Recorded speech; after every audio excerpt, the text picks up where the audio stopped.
बंधुओं और भगिनियों, कल्पना कीजिए उस समय की जब भारत भूमि की प्राचीन गाथाएं, वेदों के मंत्र, उपनिषदों की गहराई और तंत्र की रहस्यमयी साधनाएं केवल ऋषियों, योगियों और सिद्ध महापुरुषों के लिए नहीं बल्कि संपूर्ण मानवता के लिए दिशादर्शक बनी हुई थी। उस काल में शास्त्र यह बताते थे कि शक्ति ही सृष्टि का आधार है और उसी शक्ति की साधना के माध्यम से मनुष्य अपने भीतर छिपे दिव्य स्वरूप को पहचान सकता है।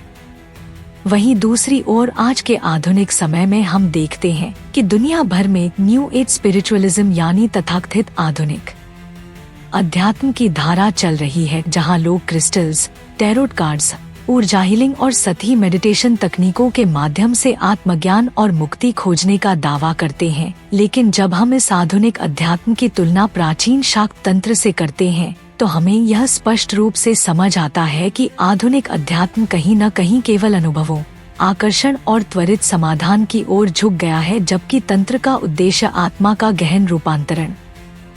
मन का शुद्धिकरण और शक्ति के साथ सीधा संपर्क स्थापित करना है। तंत्र कहता है कि शक्ति बाहरी वस्तुओं में नहीं बल्कि आपके भीतर है और उसकी जागृति के लिए आपको साधना, अनुशासन, गुरु की कृपा और निरंतर अभ्यास की आवश्यकता है। लेकिन न्यू एज अध्यात्म अक्सर शॉर्टकट्स की बात करता है, जैसे अगर आप एक खास क्रिस्टल पहन ले तो आपके भीतर ऊर्जा बदल जाएगी, अगर आप कुछ मंत्र सुन ले तो चमत्कार होगा, जबकि तंत्र में हर मंत्र के पीछे वर्षों की साधना, जीवन का अनुशासन और गुरु के निर्देशन की अनिवार्यता होती है। प्राचीन शाक्त परंपरा मानती है कि बिना मन की शुद्धि, बिना गुरु की दीक्षा और बिना तपस्या के शक्ति की प्राप्ति नहीं हो सकती, क्योंकि शक्ति केवल दी जाती नहीं बल्कि अर्जित की जाती है। इसके लिए साधक को अपने भीतर के राक्षसों वासना, क्रोध, अहंकार, लोभ का सामना करना पड़ता है और उन्हें जीतना पड़ता है। वहीं आधुनिक अध्यात्म अक्सर इन कठिनाइयों को नजरअंदाज करके केवल सकारात्मक सोच, त्वरित आकर्षण और ऊर्जा के सतही खेल पर ध्यान देता है, लेकिन यह गहराई तक नहीं ले जाता। शाक्त तंत्र यह भी बताता है कि शक्ति साधना केवल अपने लाभ के लिए नहीं बल्कि संपूर्ण सृष्टि के कल्याण के लिए है, जबकि आधुनिक अध्यात्म में अक्सर व्यक्ति केंद्रित सोच होती है। मुझे पैसा चाहिए, मुझे स्वास्थ्य चाहिए, मुझे संबंध चाहिए। यह सब केवल स्वार्थ की पूर्ति तक सीमित रह जाता है।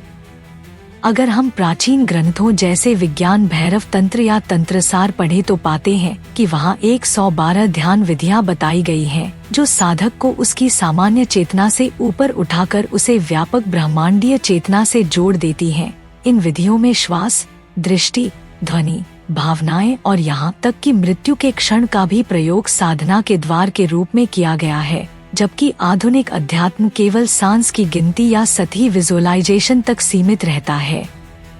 तंत्र में गुरु की भूमिका अत्यंत महत्वपूर्ण है, क्योंकि गुरु ही वह सेतु है जो साधक को भटकाव से बचाता है, जबकि आधुनिक अध्यात्म में अक्सर गुरु या आचार्य का महत्व कम कर दिया जाता है और व्यक्ति को कहा जाता है कि तुम ही सब कुछ हो, तुम्हें किसी की आवश्यकता नहीं। यह अहंकार को बढ़ावा देता है, जबकि तंत्र में सबसे पहले अहंकार का त्याग करना आवश्यक है। तंत्र और न्यू एज के बीच एक और बड़ा अंतर यह है कि तंत्र एकीकरण की बात करता है। यह कहता है कि संसार को त्यागना नहीं बल्कि उसे अपनाना और उसमें छिपे दिव्य तत्व को पहचानना है, जबकि आधुनिक अध्यात्म कई बार वास्तविक जीवन से भागने का माध्यम बन जाता है। लोग समस्याओं से निपटने की बजाय ध्यान या क्रिस्टल्स के पीछे छिप जाते हैं।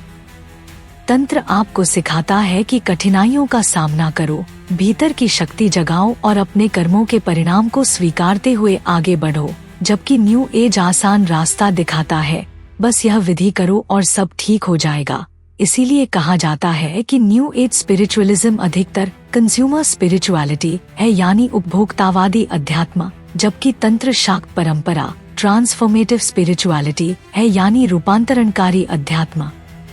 तंत्र की साधना में वास्तविक परिवर्तन आता है, व्यक्ति अपने भीतर के डर से मुक्त होता है, उसका चित्त स्थिर होता है, ऊर्जा का संतुलन होता है और धीरे धीरे वह ब्रह्मानंद का अनुभव करता है।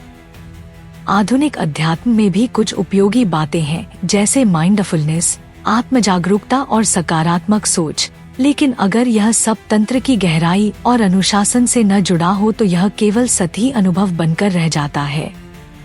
तंत्र कहता है कि साधना केवल अनुभव नहीं बल्कि तपस्या है, साधना केवल इच्छा पूर्ति नहीं बल्कि आत्मा की शुद्धि है, और साधना केवल शक्ति प्राप्ति नहीं बल्कि शक्ति का समर्पण है।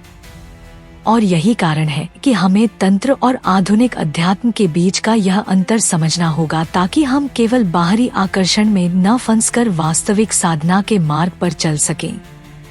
भाइयों और बहनों, इस वीडियो का उद्देश्य किसी भी आधुनिक पथ का अपमान करना नहीं है, बल्कि आपको यह चेताना है कि यदि आप वास्तव में शक्ति साधना या अध्यात्म के मार्ग पर चलना चाहते हैं तो सही साधनों के पीछे न भागे, बल्कि प्राचीन तंत्र की उस परंपरा को समझें जिसने हजारों वर्षों से साधकों को मोक्ष, आत्मज्ञान और शक्ति के साथ एकत्व की ओर अग्रसर किया है।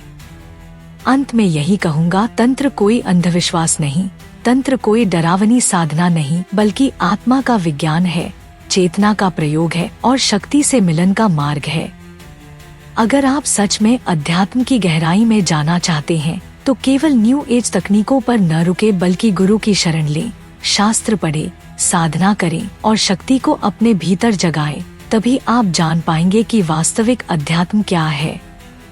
अगर यह रहस्यपूर्ण और गहन ज्ञान आपको पसंद आया तो इस वीडियो को लाइक कीजिए, शेयर कीजिए और चैनल को सब्सक्राइब करके बेल आइकन दबाइए, ताकि अगली बार भी आप ऐसे ही प्राचीन रहस्यों और गूढ़ साधनाओं की यात्रा में हमारे साथ जुड़े रह सकें।